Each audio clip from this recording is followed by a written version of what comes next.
اعوذ باللہ من الشیطان الرجیم الحمدللہ رب العالمین والصلاة والسلام علی اشرف المرسلین سیدنا و نبینا محمد وعلی آلہ واصحابہ اجمعین اما بعد فاعوذ باللہ من الشیطان الرجیم بسم اللہ الرحمن الرحیم رب اشرح لی صدری ویسر لی امری واحلل عقدۃ من لسانی یفقہوا قولی آمین یا رب العالمین۔ السلام علیکم ورحمۃ اللہ وبرکاتہ۔ یہ غالباً 46 سیشن ہے اور آج 17 فیبروری ہے۔ الحمدللہ ایک سے دو سے الحمدللہ ہم لوگ یہاں تک پہنچے ہیں۔ اللہ سے دعا ہے کہ اللہ تعالیٰ نہ صرف اسے قبول فرمائے بلکہ اللہ تعالیٰ جو کچھ ہم نے پڑھا اور سیکھا ہے اس پر عمل کرنا ہمارے لیے آسان کر دیں، ہمارے لیے، میرے لیے اور آپ کے لیے۔ علم وہی ہے جو عمل میں آئے، جو عمل میں نہیں آئے وہ علم نہیں ہے۔ پچھلی بار ہم لوگوں نے آیت نمبر 117 تک پڑھا تھا، سورۃ آل عمران آیت نمبر 117۔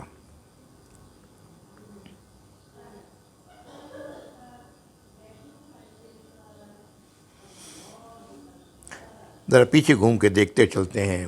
آیت نمبر 114 اللہ تعالیٰ فرما رہے ہیں کہ اہل کتاب میں سب ایک جیسے نہیں ہیں، وہ بھی ہیں جو قائم ہیں اپنی جگہ پر، اللہ کی آیات پڑھتے ہیں راتوں کی گھڑیوں میں اور اللہ کے لیے سجدہ کرتے ہیں۔ یہ آیت نمبر 113 تھی۔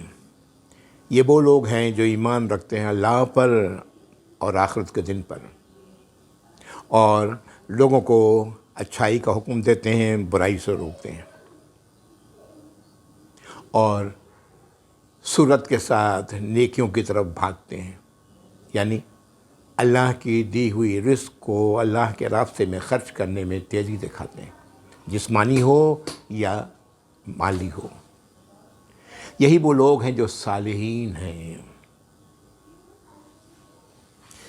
اگلی آیت میں کہ تم جو بھی نیک عمل کرو گے، وہ جو بھی نیک عمل کریں گے اس کا انکار نہیں کیا جائے گا، وہ قبول کیا جائے گا۔ اللہ تعالیٰ قدردان ہے، اور اللہ متقیوں سے واقف ہیں، خوب جانتے ہیں کہ متقی کون ہے۔ یہ کوالٹیز جن کے اندر ہیں وہ متقی ہیں، تو اللہ تعالیٰ متقیوں سے خوب واقف ہیں۔ اللہ کرے ہم لوگ بھی ایسے ہی ہوں۔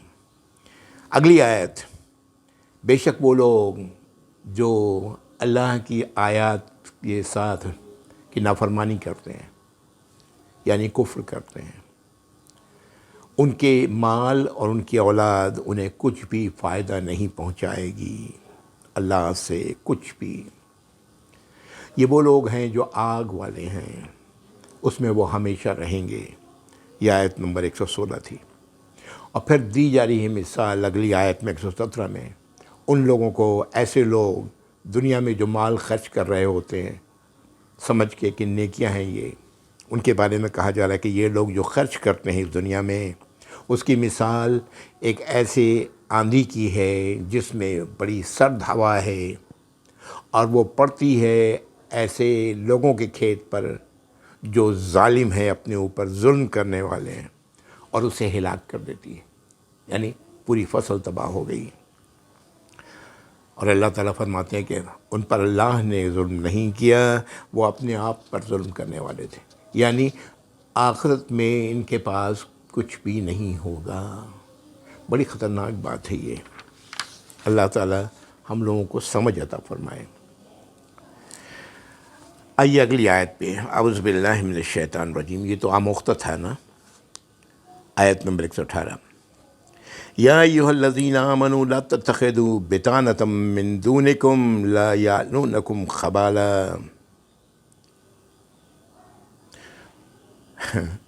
اے ایمان والو، مت بناؤ اپنوں کو چھوڑ کر وہ جو جن سے پیٹ کی باتیں کی جائیں، بطانہ گہری دوستی، وطن کہتے ہیں پیٹ کو، پیٹ کی گہری دوستی، کہتے ہیں نا پیٹ کی بات کسی کو بتانا، ایسے لوگوں کو مت بناؤ، ایسا مت پیٹ کی باتیں بتاؤ۔ کیسے لوگوں کی بات ہو رہی ہے؟ جو اللہ کا کفر کرنے والے ہیں، اللہ کی نافرمانی کرنے والے ہیں۔ یہ نہیں لائیں گے تمہارے لیے، بلکہ کیا تمہیں رسوا کریں گے، خبال تمہارے ساتھ مسچیف کریں گے، کوئی موقع تمہارے خلاف نہیں گنوائیں گے، یعنی تمہیں نقصان پہنچانے کا۔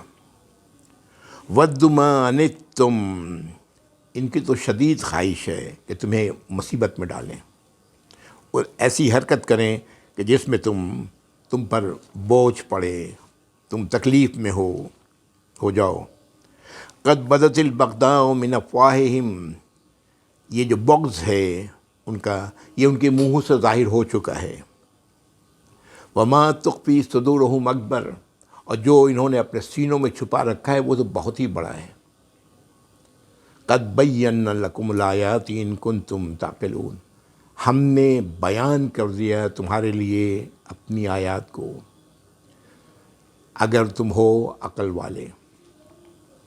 ذرا پڑھ لیتے ہیں، پھر بعد میں ذرا گھوم کے آئیں گے اس پر۔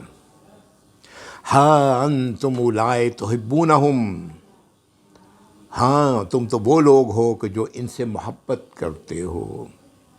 ولا یحبونکم، اور وہ تم سے محبت نہیں کرتے۔ وتؤمنون بالکتاب کلہ، اور تم وہ لوگ ہو جو کتاب پر، تمام کے تمام کتابوں پر، کتاب کے ہر شے پر ایمان رکھتے ہو، تسلیم کرتے ہو۔ وَإِذَا لَقُوكُمْ قَالُوا آمَنَّا، جب یہ تم سے ملتے ہیں تو کہتے ہیں جی ہم تو ایمان والے ہیں۔ وَإِذَا خَلَوْا عَضُّوا عَلَيْكُمُ الْأَنَامِلَ مِنَ الْغَيْظِ، اور جب یہ اکیلے ہوتے ہیں تو اپنے انگلیوں کو غضب میں، غصے میں چبا رہے ہوتے ہیں، اپنے انگلیوں کو غصے میں چبا رہے ہوتے ہیں، یعنی انتہائی شدید غصے کا اظہار تم لوگوں کے لیے کر رہے ہوتے ہیں۔ قُلْ مُوتُوا بِغَيْظِكُمْ، ان سے کہہ دیں کہ مر جاؤ تم اپنے غیظ میں، اپنے غصے میں۔ ان اللہ علیم بذات الصدور، بے شک اللہ تعالیٰ تو سینوں کا حال جاننے والے ہیں۔ ان تمسسکم حسنۃ تسؤہم، اگر تمہیں کوئی بھلائی پہنچے گی تو انہیں تکلیف ہوگی۔ وَإِن تُصِبْكُمْ سَیِّئَةٌ یفرحوا بِہَا، اور تمہیں کوئی تکلیف پہنچے گی، برائی پہنچے گی تو یہ بڑے خوش ہوں گے، بڑی خوشی کا اظہار کریں گے۔ وَإِن تَصْبِرُوا وَتَتَّقُوا، تو اگر تم صبر سے کام لیتے رہو، اپنے آپ کو اللہ کی ناراضگی سے بچاتے رہو، لا يضركم کیدہم شیئا، ان کی یہ سازشیں، ان کی یہ چالیں تمہیں کچھ بھی نقصان نہیں پہنچائیں گی۔ ان اللہ بما یعملون محیط، یہ لوگ جو کر رہے ہیں اللہ نے انہیں گھیر رکھا ہے، اپنے احاطے میں کر رکھا ہے، جائیں گے کہاں یہ بچ کے؟ اپنے اعمال سے، اپنے اعمال کی برائیوں سے کیسے بچیں گے؟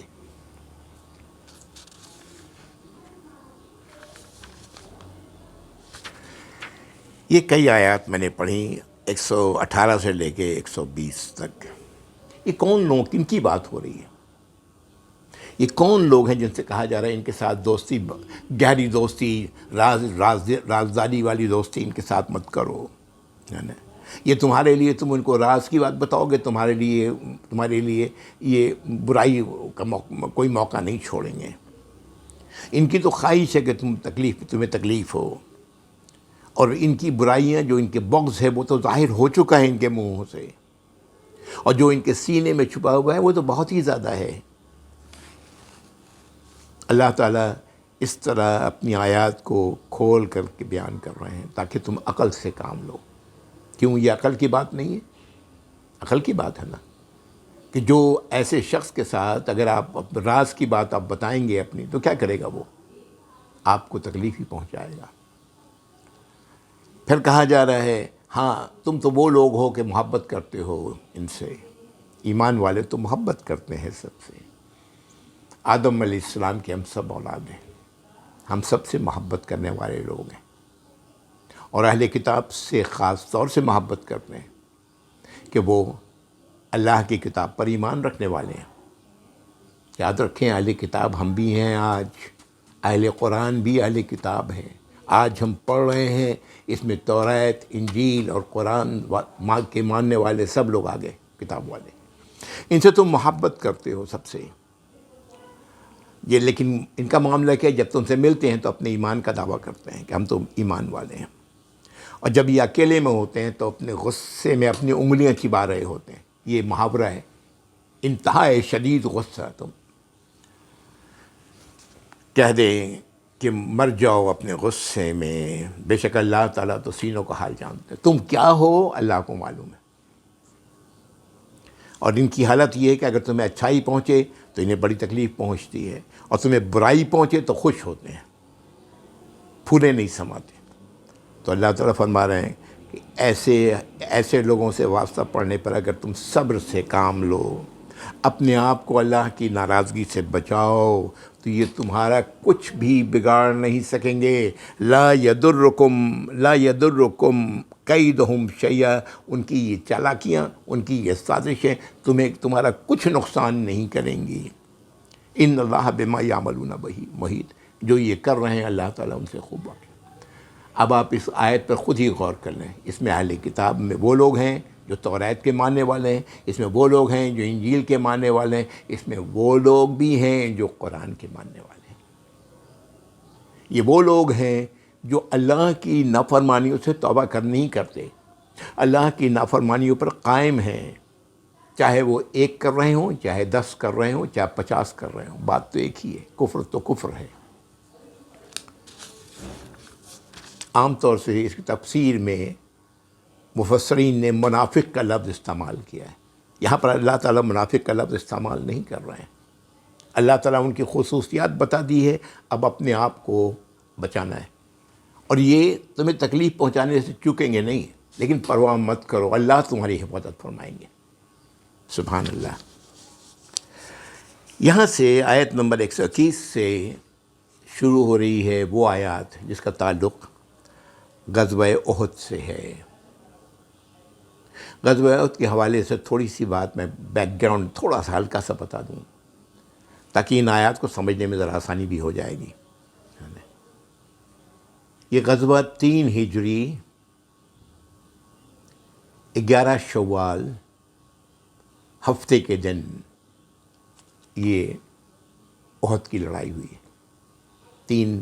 تیسری صدی میں، تیسری ہجری میں، نبی کریم صلی اللہ علیہ وسلم کا مدینے میں آئے ہوئے 3 سال ہے، اور 11 شوال تاریخ ہے اور ہفتے کا دن ہے۔ اس سے پہلے غزوہ بدر ہو چکا۔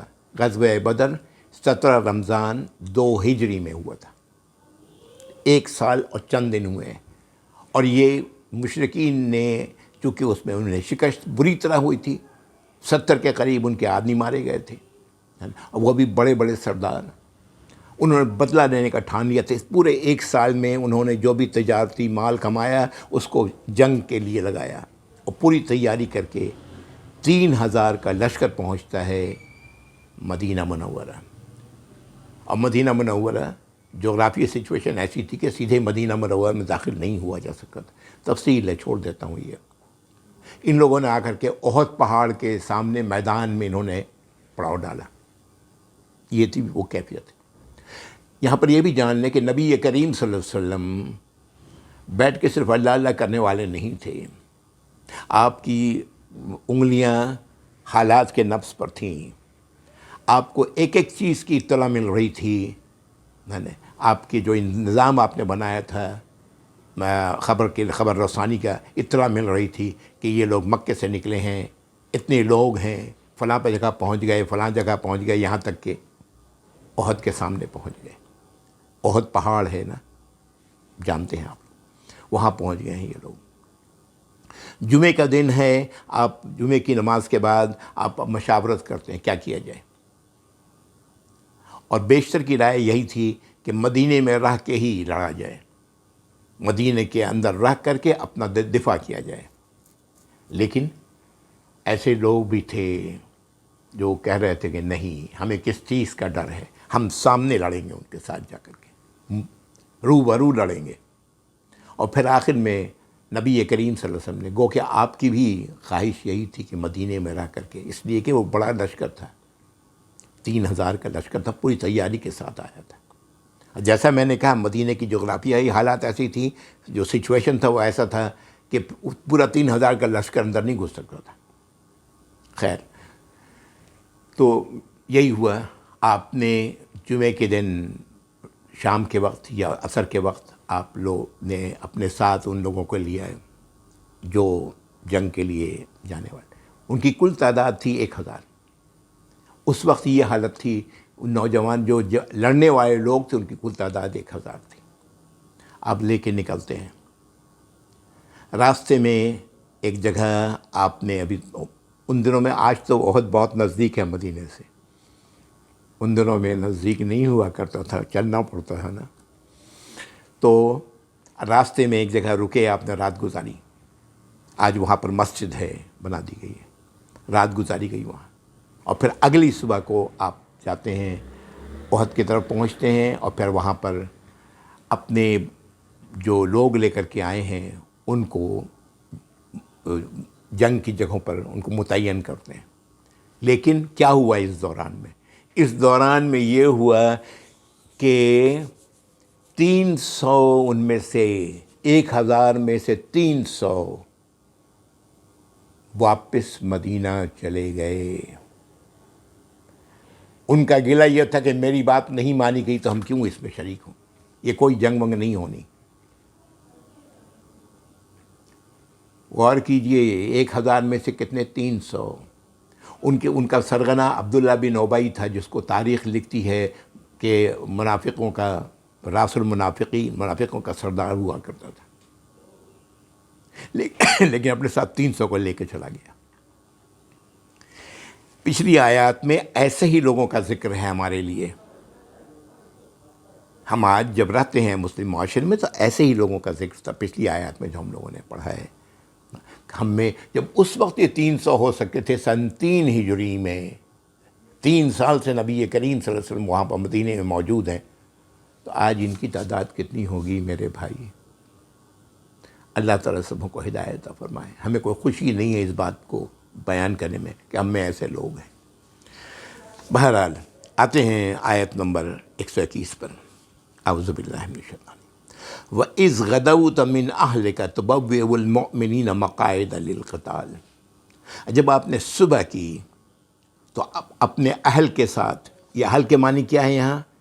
ان لوگوں کے ساتھ جن کو آپ لے کر کے آئے ہیں، ان لوگوں کے ساتھ، اپنے آپ کی اطاعت کرنے والے لوگوں کے ساتھ صبح کی، اس لیے کہ صبح تو آپ نے درمیان میں کی ہے، اپنے گھر میں نہیں کی ہے۔ جو فاصلہ مدینہ اور سے جو احد تک کا فاصلہ، بیچ میں آپ رک کر کے رات وہاں گزاری تھی۔ تو جب اپنے اہل کے ساتھ آپ نے صبح کی، تبوئ المؤمنین مقاعد للقتال، تو آپ مومنوں کو ان کی جگہوں پر، جو جنگ کی جگہوں پر، مورچوں پر بٹھا رہے تھے۔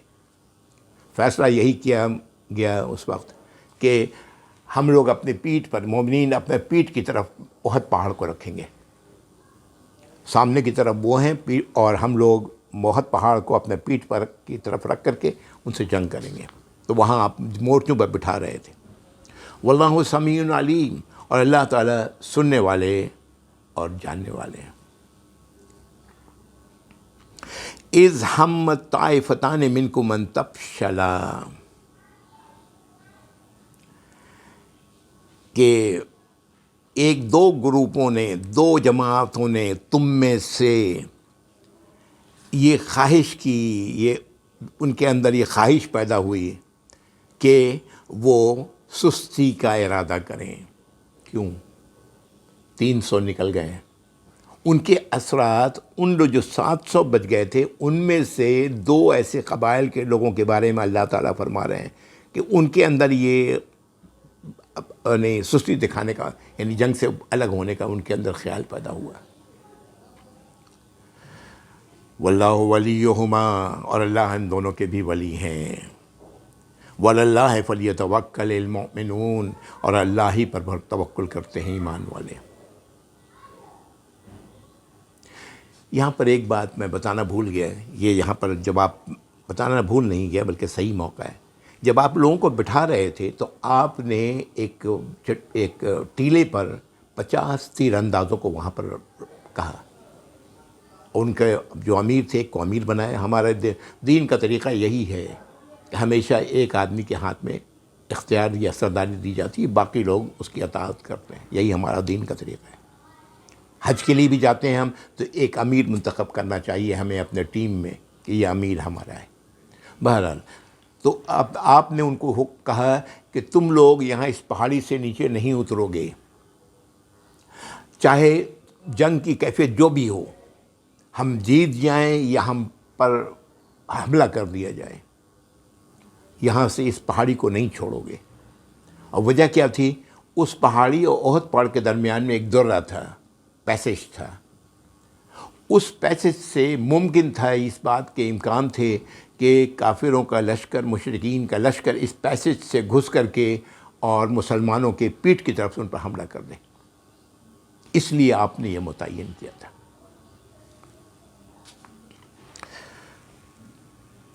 آگے جو آیت آ رہی ہے کہ یہاں پر بتایا ان 300 کے جانے کے اثرات یہ ہوئے کہ ان میں 2 قبائل کے لوگوں کے دل ان میں سستی پیدا ہوئی، لیکن اللہ ان کے ولی تھے، اللہ کی طرف سے ان کو جو کہہ سکتے ہیں کہ اللہ نے ان کی ہمت بڑھائی، اور اللہ ہی پر توکل کرنا چاہیے ایمان والوں کو، حالات جیسے بھی ہوں بھروسہ اللہ ہی پہ ہے۔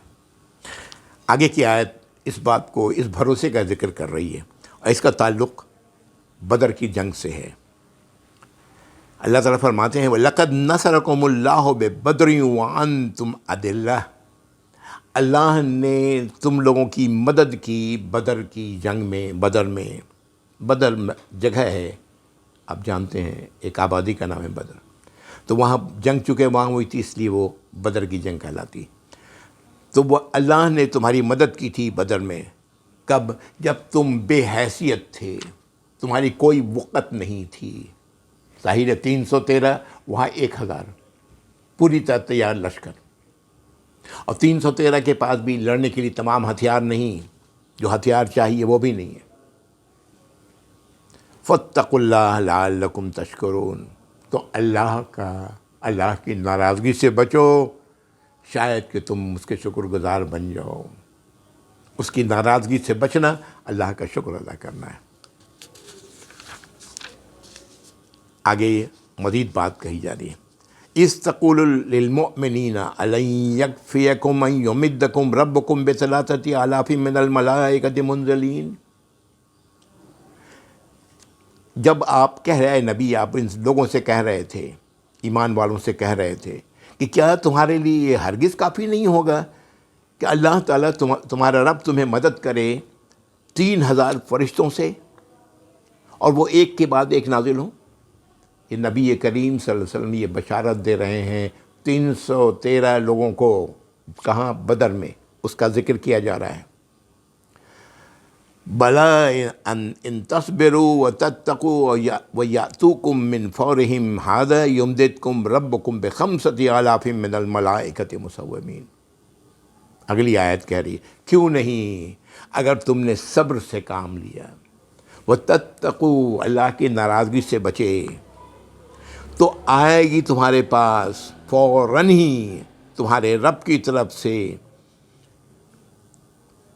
5000 فرشتے آئیں گے تمہارے پاس، اور نشان زدہ ہوں گے، تم انہیں پہچان لوگے کہ یہ فرشتے ہیں۔ اگلی آیت غور کریں، وَمَا جَعَلَهُ اللَّهُ إِلَّا بُشْرَىٰ، اور اللہ نے یہ بات نہیں بتائی مگر صرف بشارت تھی، خوشخبری تھی، سوائے خوشخبری دینے کے۔ بشرا لکم وَلِتَطْمَئِنَّ قُلُوبُكُمْ، تاکہ تمہارے دل کو مطمئن کر دے، دلوں کو مطمئن کر دیں بہی، اس کے ذریعے۔ وَمَن نَّصْرُ إِلَّا مِنْ عِندِ اللَّهِ الْعَزِيزِ الْحَكِيمِ، یہ ہے اصل بات۔ اور مدد ہے کیا سوائے اللہ کی مدد کے، جو العزیز ہیں اور الحکیم ہیں۔ مکمل اقتدار رکھتے ہیں اور ہر کام حکمت والا ہے۔ یہ ہے اللہ کی مدد۔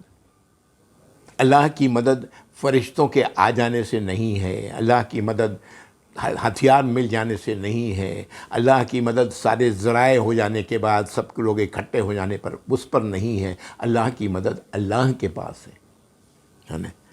اللہ تعالیٰ فرما رہے ہیں، پھر سنیں، وَمَن نَصَرُ، اور کیا ہے مدد، إِلَّا مِنْ عِنْدِ اللَّهِ، سوائے وہ جو اللہ کے پاس ہے۔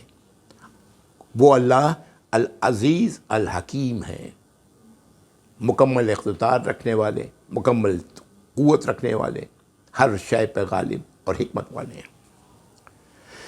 لِيَقْتَطَرَفَ مِنَ الَّذِينَ كَفَرُوا، تاکہ کاٹ دیں ایک کنارے کو کفر کرنے والوں کے، اور یکبتہم فینقلبوا خائبین، اور انہیں ذلیل کر دیں اور وہ نامراد واپس جائیں۔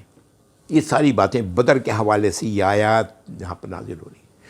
در حقیقت یہ آیات جو احد کے حوالے سے ہے، احد کی لڑائی کے بعد، احد کے جنگ کے بعد یہ آیات نازل ہوئی ہیں، ایسا ہی معلوم ہوتا ہے۔ بدر یا درمیان میں، اللہ بہتر جانتے ہیں۔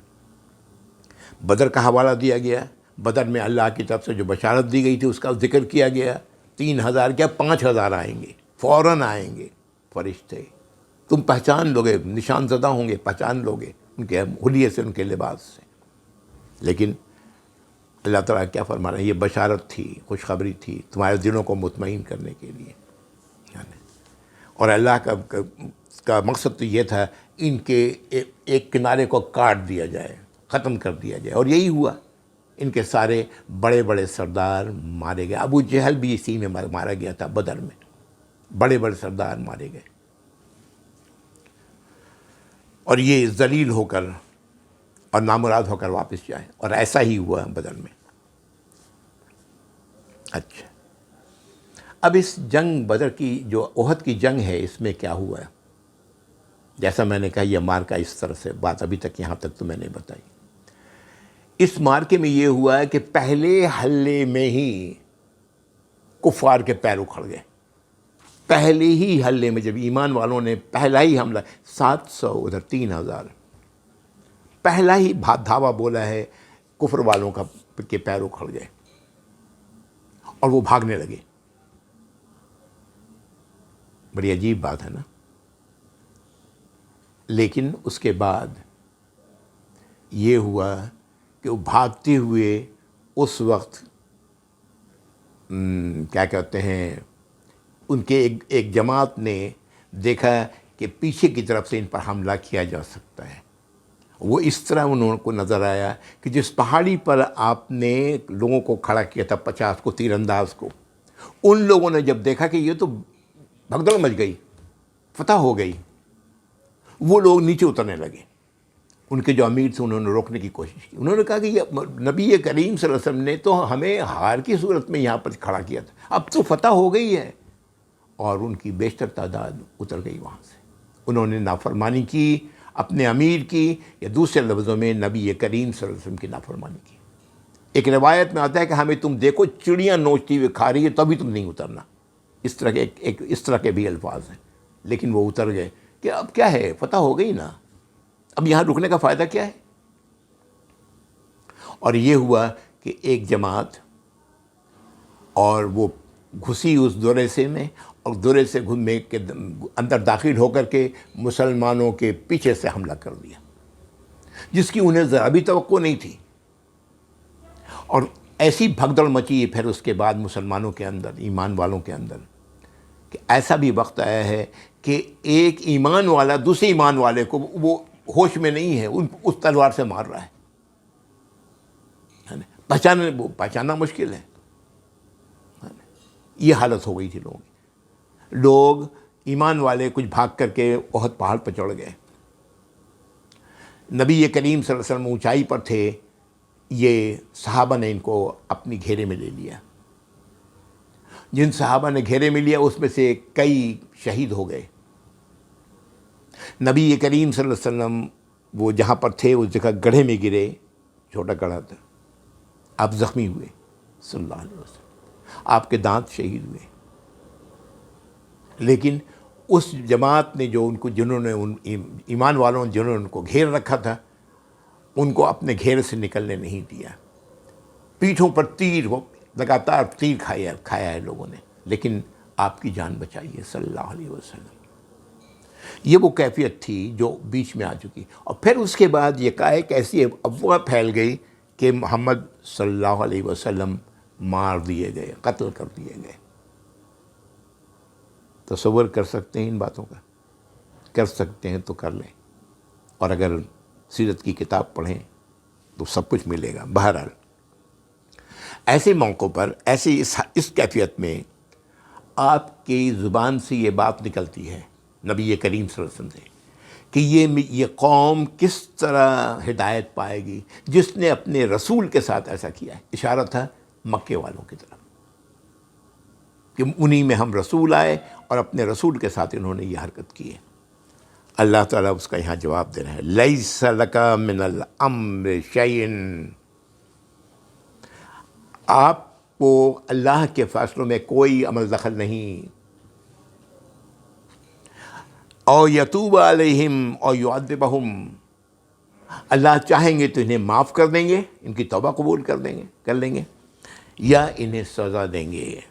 فإنہم ظالمون، بے شک یہ تو ہیں ظالم لوگ۔ کیا ہے؟ آج ہم لوگ عشق، نبی کریم کے عشق کے سہارے ہم زندہ ہیں کہ آخرت میں تو سب کچھ مل جائے گا، جنت تو رکھی ہوئی ہے۔ ہاں، غور کریں ان باتوں کو۔ نبی کریم صلی اللہ علیہ وسلم کے لیے یہ آیت نازل ہو رہی ہے کہ آپ کو کوئی حق نہیں ہے کوئی فیصلہ کرنے کا، یہ میرا کام ہے۔ اللہ تعالیٰ فرما رہے ہیں میرا کام ہے، میں چاہوں گا تو ان کی توبہ قبول کروں گا، میں چاہوں گا تو انہیں سزا دوں گا۔ بے شک یہ ہیں تو ظالم، تو ظالم اس وقت تک ہے جب تک کہ وہ توبہ نہ کرے، جب توبہ کر لیا تو وہ تو ظالم نہیں ہے، وہ تو مومن ہے۔